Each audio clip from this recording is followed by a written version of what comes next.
The altimeter needle trembles at 8,000 feet.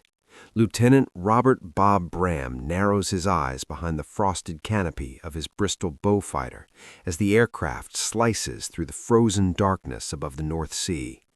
There is no moon tonight, no horizon, only endless black stretching in all directions. It is 2:47 a.m., December 14th, 1941. Behind him, in the cramped rear compartment, Flight Sergeant William Gregory hunches over his navigation charts. The space is barely wide enough for his shoulders. His breath fogs the glass of his instruments as his pencil scrapes across the paper for the third recalculation in 20 minutes. His hands are shaking, not from fear, at least not yet, but from the cold.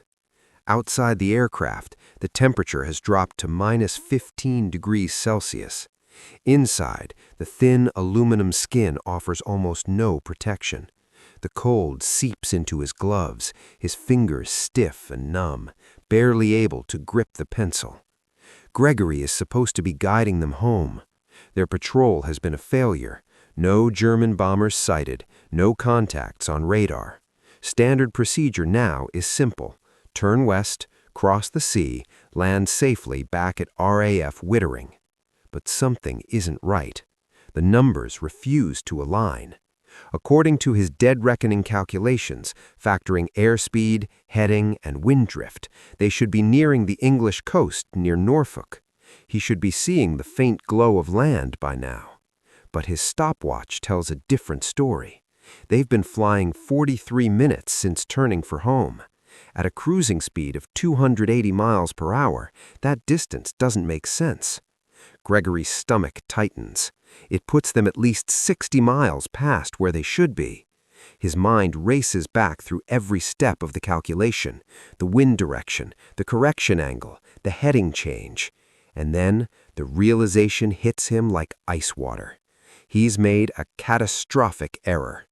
Instead of subtracting degrees to compensate for the northeasterly wind pushing them off course, he did the opposite.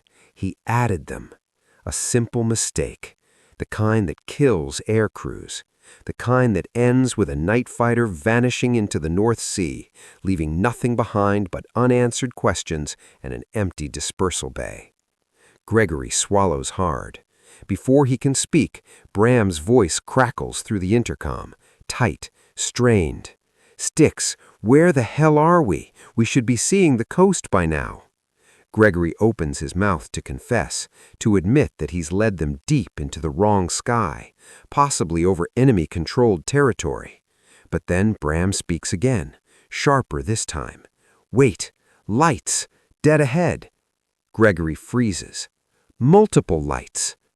What neither of them knows, not yet, is that this mathematical error hasn't doomed them.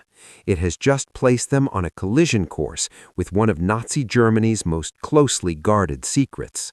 A mistake that will not end their lives, but will quietly reshape the air war over Europe. By December 1941, the air war over Britain has changed. The chaos of the Blitz may be over, but the danger has not faded. It has evolved. German bombers no longer roar across the channel in massive formations that British radar can easily detect. Those tactics cost them too many aircraft, too many crews. The Luftwaffe has learned its lesson. Now the war is fought in whispers. Small groups of bombers slip across the coast under cover of darkness, striking factories, ports, rail yards, and cities with terrifying precision before vanishing back into the night. British civilians wake to fires and rubble with no warning and no clear understanding of where the enemy came from. British air intelligence knows the truth is worse than it appears. These bombers are not flying from known Luftwaffe bases in France or Belgium. Reconnaissance photos show normal activity levels there. Too normal.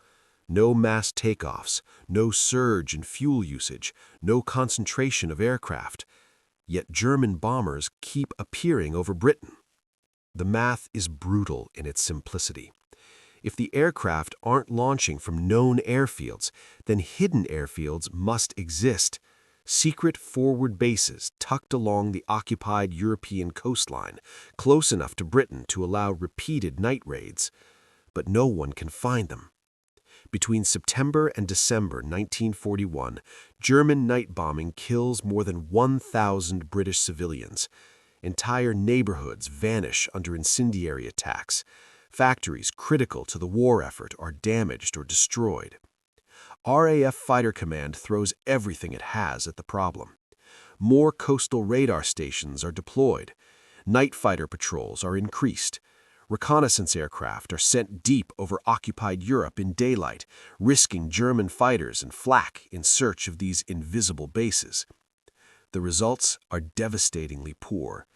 In 3 months of intensive effort, British reconnaissance identifies only 2 minor airfields, neither capable of sustaining large-scale bomber operations. Meanwhile, the numbers tell a grim story. In November 1941 alone, RAF night fighters fly 847 combat patrols. They shoot down just 12 German bombers, a success rate of 1.4%. For every German aircraft destroyed, Britain burns tens of thousands of gallons of fuel and risks multiple air crews, often for nothing. Inside RAF intelligence, morale sinks. The expert consensus is bleak. The technology simply isn't good enough. Radar can detect aircraft, but not well-camouflaged ground installations. Signals intelligence is fragmentary. Even Britain's brilliant code breakers at Bletchley Park need physical confirmation to validate their intercepted messages. One classified memo, written in late November, summarizes the situation perfectly. We are in effect searching for needles in a haystack the size of continental Europe. The stakes rise all the way to the top. On December 10, 1941, Prime Minister Winston Churchill pounds the table during a war cabinet meeting. "We are being struck by an invisible enemy," he declares. "This is intolerable. I want those airfields found, and I want them found now." 4 days later, far out over the North Sea, a young navigator who barely passed his training course is about to stumble into the answer. Not through brilliance, not through advanced technology, but through a mistake no one should ever make. William Gregory is not the kind of man history books usually celebrate. At 23 years old, he's a former grocery clerk from Nottingham, a young man who once spent his days stacking tins of beans and counting change behind a counter. He didn't join the Royal Air Force out of patriotism or destiny, but because it seemed more exciting than the life he was heading toward. Navigation school at RAF Cranwell nearly broke him. While other cadets seemed to grasp trigonometry, wind correction angles, and celestial navigation instinctively, Gregory struggled. He passed, barely, graduating 47th out of 52 students.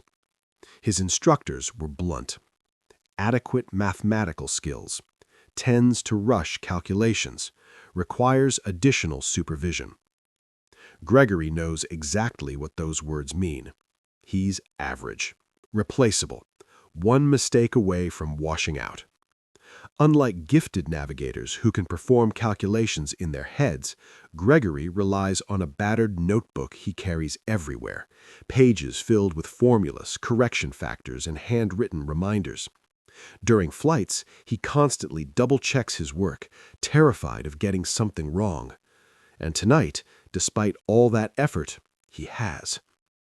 Sitting only a few feet in front of him is his pilot, Lieutenant Robert Bram, Gregory's complete opposite. At just 20 years old, Bram is already an ace, credited with 7 confirmed kills. He flies with an almost unnatural calm, reading the sky the way other men read a map. Instructors describe him as decisive, intuitive, and fearless. Yet what sets Bram apart most is his patience. Where other pilots complain about their navigators, shouting, blaming, demanding replacements, Bram never does. He treats Gregory with quiet respect, trusting him even when his calculations aren't perfect.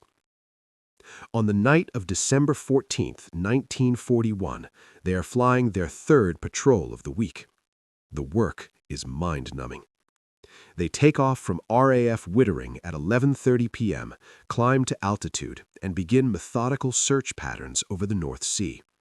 Hours pass with nothing to show for it.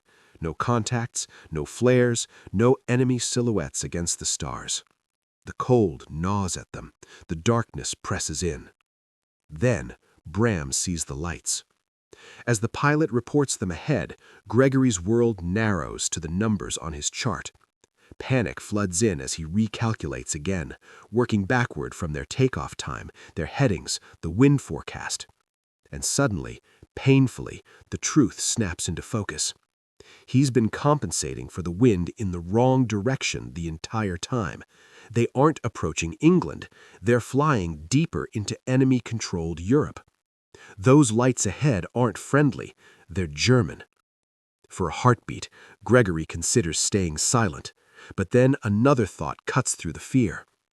If they are this far from known German airfields, and if those lights belong to a large installation, then this isn't just a mistake. It might be something far more dangerous and far more important. Gregory's voice is tight as it cuts through the intercom. "Bob, those aren't our lights." There is no panic in Brahm's reply, only a brief pause. "Enemy territory?" "Yes," Gregory answers. "I made a navigation error. We're roughly 60 miles east of where we should be." Silence fills the cockpit, the kind that usually comes before a death sentence. Instead, Brahm exhales slowly. "Well then, Sticks," he says evenly, "let's take a closer look." The Beaufighter banks gently and begins to descend. 8,000 feet becomes 6. 6 becomes 5. Gregory's heart slams against his ribs. Everything about this is wrong. They're alone, unarmed for ground attack, and deep inside hostile airspace. If German fighters scramble, they're finished. If anti-aircraft guns open up, they're finished. If they run out of fuel over the North Sea, they're finished. Yet Brahm keeps descending. At 4,000 feet, the lights sharpen into patterns Gregory instantly recognizes. Runway lights. Not one, several. Laid out with precision, too organized for a civilian airfield, too large for a minor strip. "I'm seeing multiple runways, large installation." Gregory cranes his neck, staring past the tail of the aircraft. Now he sees it clearly. Dozens of lights forming triangles and lines. Dark shapes parked along the perimeter. Aircraft. "I'm counting at least 20, maybe more." Gregory's fear shifts, transforming into something else entirely. Adrenaline. He grabs his navigation tools, hands trembling as he takes bearings on the lights, cross-referencing them with his calculated position. He writes furiously, knowing these numbers may be the only proof they ever have. They circle the base at 3,500 feet. From above, the full scale becomes visible. 3 runways arranged in a triangular pattern. Hangars, barracks, fuel storage tanks, aircraft dispersed around the field. Heinkel 111s and Junkers 88s, unmistakable silhouettes even in the darkness. This is no forward strip. This is a major Luftwaffe bomber base. Then the sky explodes. Searchlights snap on in blinding white beams, slicing through the night and locking on to the intruder. Red tracers arc upward as anti-aircraft guns open fire, stitching the air where they were seconds ago. "They've seen us," Brahm says calmly. He slams the throttles forward. The Beaufighter shudders as flak bursts detonate nearby, sharp cracks punching through the roar of the engines. Brahm throws the aircraft into a diving turn, racing west at full speed. Behind them, the lights of the airfield fade. Gregory keeps calculating, refining headings, correcting for wind, knowing exactly what awaits him when they land. An inquiry, a confession, the end of his flying career, but also something else. Proof. Proof that the invisible enemy can be found. They land at RAF Wittering at 4:23 a.m. The fuel gauges hover just above empty. As the engine shut down, neither man speaks for a long moment. The adrenaline fades, replaced by exhaustion and the quiet realization of what comes next. The debriefing begins immediately.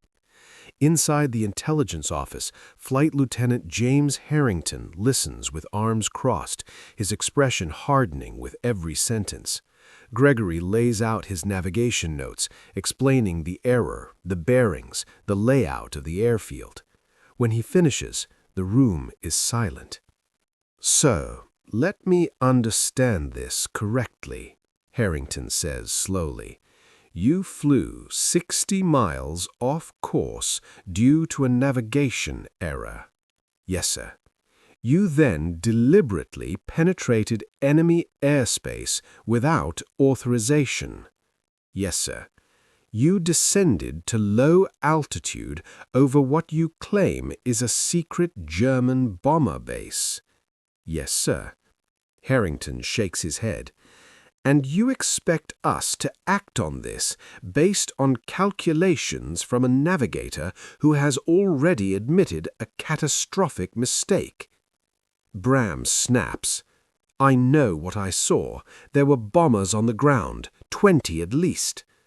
"At night, from 3,000 feet, while being shot at?" Harrington replies coldly.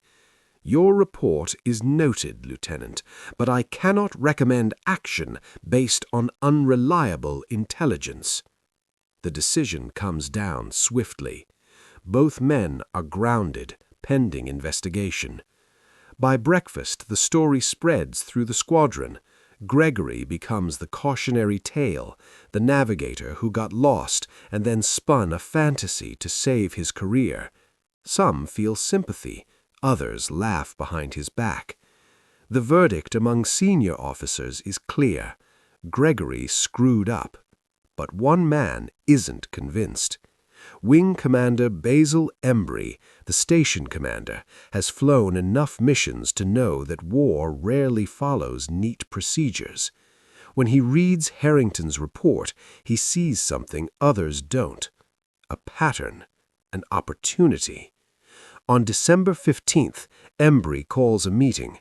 Bram, Gregory, Harrington, intelligence officers. The room is tense from the start.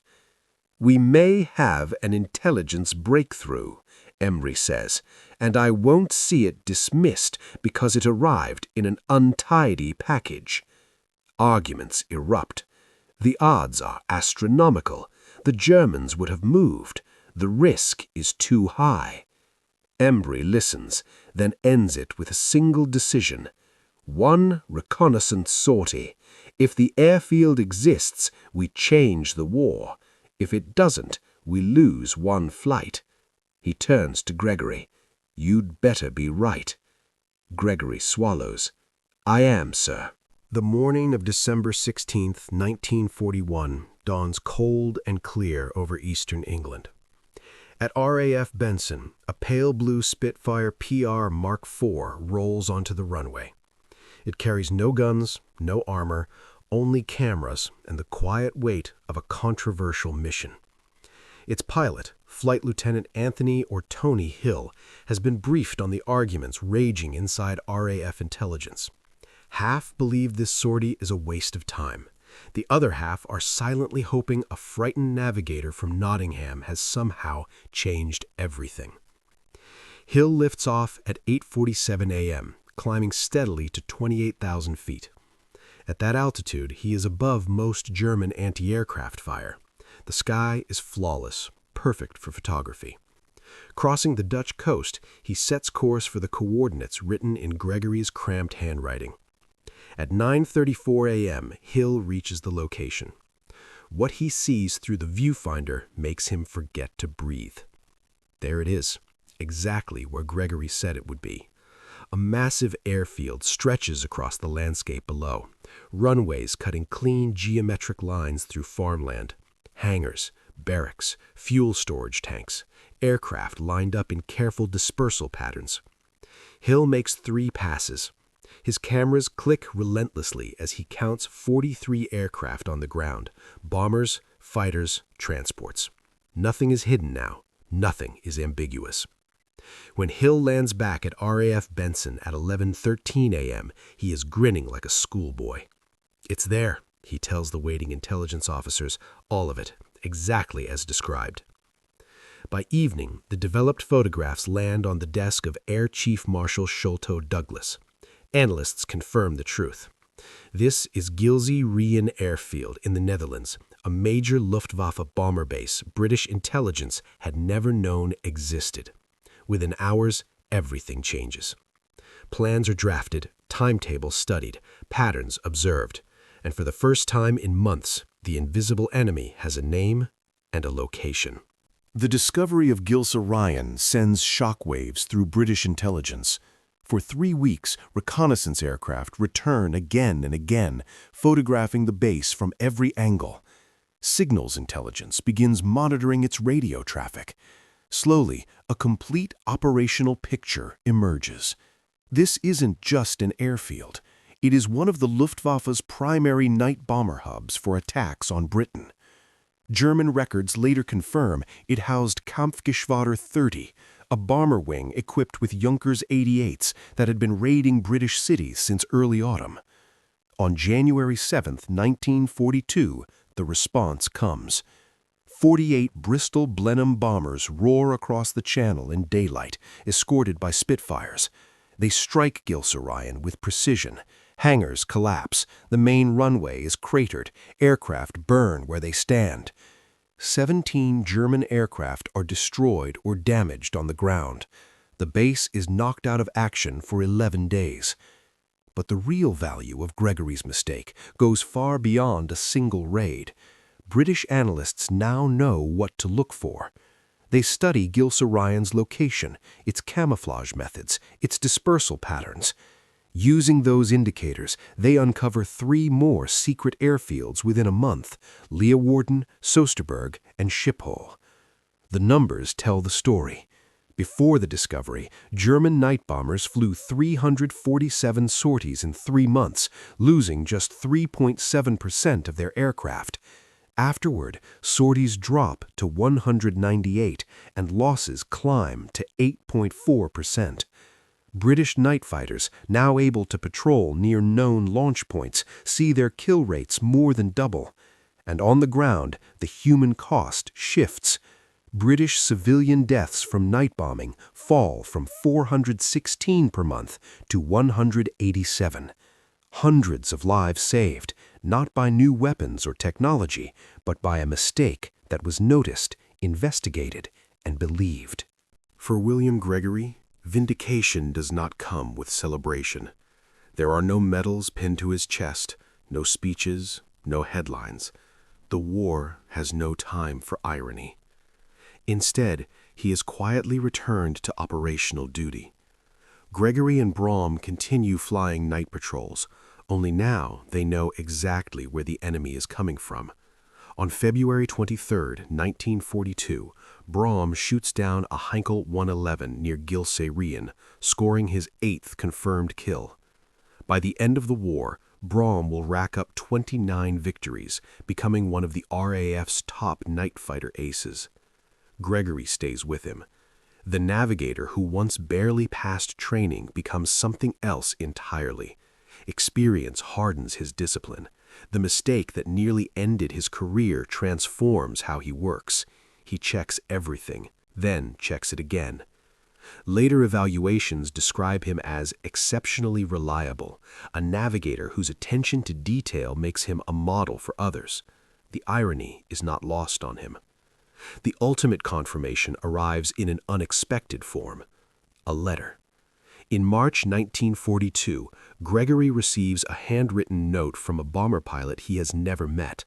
The man writes about the raid on Gilze Rien, about coming home alive. "Because of what you found," the letter reads, "my crew and I returned safely. Because of you, we came home." Gregory never replies. He doesn't think he deserves the credit. The full impact of William Gregory's mistake does not become clear until years after the war ends. In 1949, British intelligence quietly declassifies its files on the Luftwaffe's secret airfields. Historians studying the documents are stunned. The discovery of Gilsey-Rhian was not an isolated success. It became the blueprint. By the end of 1942, Allied analysts had used the same indicators to identify 17 additional hidden or camouflaged German airfields across occupied Europe. The methodology born from one accidental discovery becomes standard practice in aerial reconnaissance. It doesn't stop there. The same analytical framework is later applied to finding V-weapon launch sites, submarine pens, and radar installations. Between 1942 and 1945, Allied bombers conduct hundreds of raids on targets first identified using techniques that trace back to Gregory's navigation error. Thousands of aircraft destroyed. Tens of thousands of lives spared. Air Chief Marshal Sholto Douglas writes in his post-war memoirs, "German operational security was formidable, but not impenetrable. Gilsey-Rhian taught us how to see what we had been missing. Modern military intelligence still teaches the lesson." At intelligence schools around the world, Gregory's story appears as a case study in a simple, uncomfortable truth. Breakthroughs often come from mistakes, but only if someone has the courage to report them, and someone else has the wisdom to listen. Gregory never seeks recognition. After the war, he returns to Nottingham, managing a small grocery store until retiring in 1979. When asked about his service, he deflects praise to others, to Bram, to the reconnaissance pilots, to the bomber crews. In 1988, near the end of his life, he offers a final reflection. "I made a mistake, a potentially fatal one. But Bob Bram had the sense to investigate what we found. And Wing Commander Embry had the courage to believe us." William Gregory dies in 1994. At the age of 76, his obituary mentions his wartime service in a single sentence. But in the archives of history, his name remains, attached to the night when subtracting instead of adding quietly altered the course of the air war. All because, on one cold December night, a navigator got the math wrong and chose to tell the truth.